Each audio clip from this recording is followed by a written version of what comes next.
Hello, I am Burt Green and I'm here to talk to you about primarily UFC 280 and mixed martial arts news in general. Every week I do this show, just keeping you up to date in the world of mixed martial arts, and I also do a separate show breaking down fights. So, let's get to it for the Burt Locker.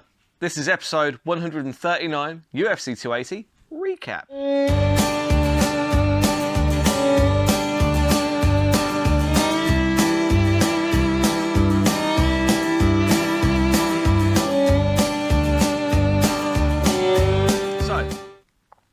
Bilal Muhammad, my takeaway from that is that he should have been on the main card. Sorry, but the Chookagian fight had no business being on there. I don't care what gender you are, that fight was... we knew that fight was not going to be super spectacular from the start. Bilal Muhammad actually was. He did a great job. It was a very spectacular fight. Hats off to him. Beneil Dariush also, shout out. Really great performance. That, I mean...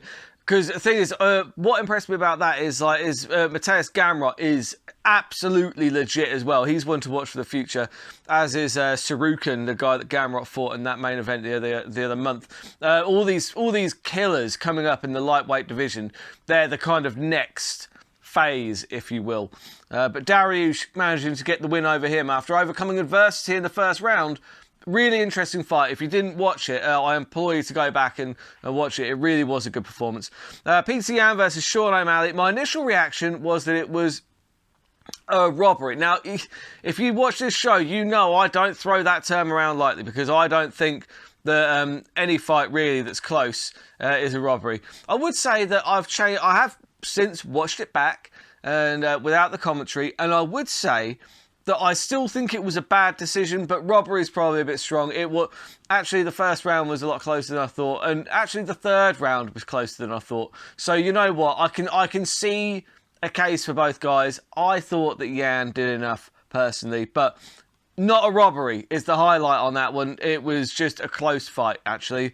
Shout out to Frank Mir. Frank Mir called it as it went. He said that he had it for O'Malley, first and third. So... You know, maybe it wasn't as big a deal as people were making out, especially as I initially made out. Hold my hands up. Initially, I did say, I thought that was a really bad decision, but watching it back, it wasn't as bad as you think. Sterling versus TJ was an absolute farce for different reasons. I'm going to go more into that later on in the episode, so I'm not going to go into that too much. So either way, Sterling retains, but he retains against a one-armed man effectively. Islam Makhachev looked absolutely fantastic. It's a shame for Charles, but stylistically, this was always going to be potentially a difficult matchup. And the problem with that fight really was that Islam's stand-up is actually pretty good. And Charles has fought really good stand-up guys before, but stand-up guys that were afraid to jump into his guard. So the problem with that is Islam's not afraid of that. So he was able to capitalise when he had Charles rocked. Because the problem is, yes, Charles is an elite grappler on the ground, but I believe it was Bas Rutten that said, you've got a black belt on the ground, like smack him once in the head, the black belt becomes a brown belt, smack him again, the brown belt then becomes a purple, and so on and so forth. And Charles was rocked by that right hook.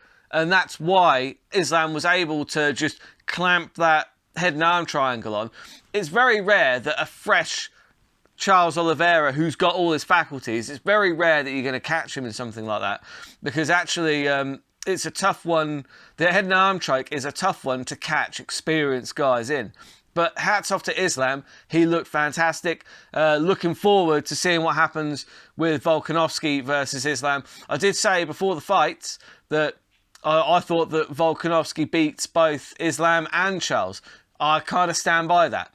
So I'll be doing a more detailed breakdown of that close to the time. But my initial thoughts is that actually Volkanovski might be a tough matchup for Islam. But look, by no means counting Islam out, because you'd be crazy to do that, wouldn't you? Because he is that good. So my bets were absolutely terrible. The only prediction that I kind of hit was Sean O'Malley winning, really. And I also did put a bet on Beneil Dariush, but that was after I'd done my videos, so I won't count that one. But also, I'm not going to count the TJ versus Sterling one as a loss on predictions, because that was ridiculous. If I'd have known that he only had one arm, then first thing, I would have wanted 100 to 1 on that shit.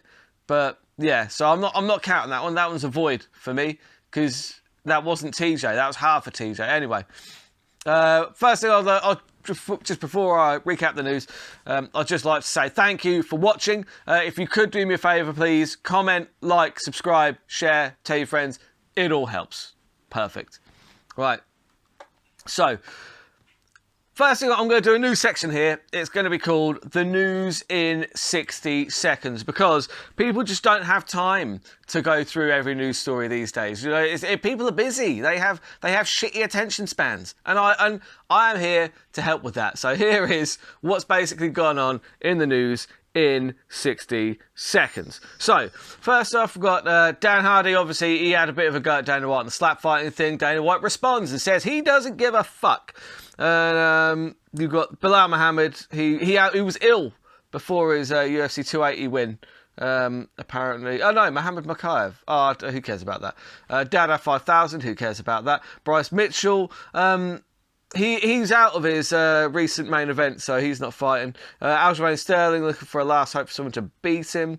Obviously, the main things, you've got a new lightweight champion, Islam Makhachev, and we've got, obviously, Aljamain Sterling retained. Fabricio, AJ McKee is going to face Rising Star now. McGregor gives advice to Volkanovski on how to beat Islam Makhachev. Be a bowling ball, he says. That's a weird one, isn't it? Oliveira's issued a statement saying that he plans to come back with a vengeance, and that is basically all the news in 60 seconds. So, really not much that we didn't really see at UFC 280 there. So, yeah. But the other main things that I want to talk about is... look, it is more my opinions on what happened at UFC 280. So, my take... Look... TJ versus Sterling, that injury, if you don't know what happened, TJ Dillashaw, his shoulder popped out within kind of 30 seconds of the fight starting, and apparently he's dislocated it 20 times in the last month or something like that. And it was actually disclosed to the referee prior to the fight that his shoulder was injured and will pop out and not to stop the fight.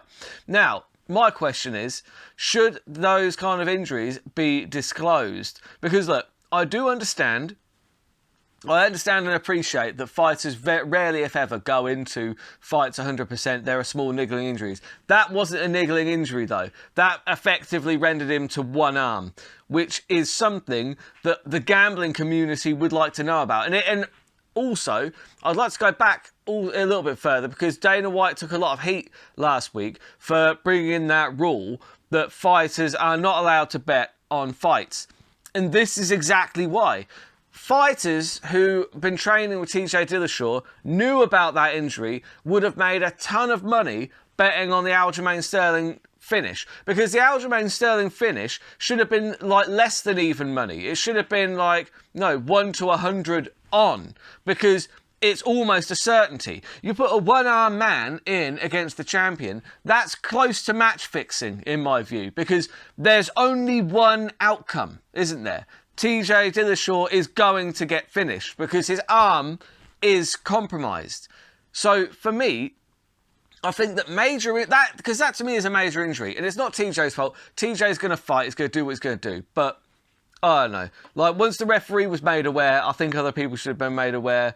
Whether they do the fight or not is one thing, but I think people should at least be made aware, because they do that in the NFL, where the injuries are logged and catalogued so that people making bets can make an informed decision. Do you know what I mean? Because gambling, whether you like it or not, people say, oh, who cares about gambling? Gambling is a gigantic revenue stream for any of these sports. A lot of them are funded primarily by gambling. So yeah, I think they should be taken into account. I don't know what the right answer is there. So trolls of the week this week. These ones are really funny. So again, whilst I went back and watched the fight, I didn't think it was that bad of a decision, actually. The judges of the Yan versus O'Malley fight, and you've just got those three guys that were standing in the O'Malley wigs. It's it did.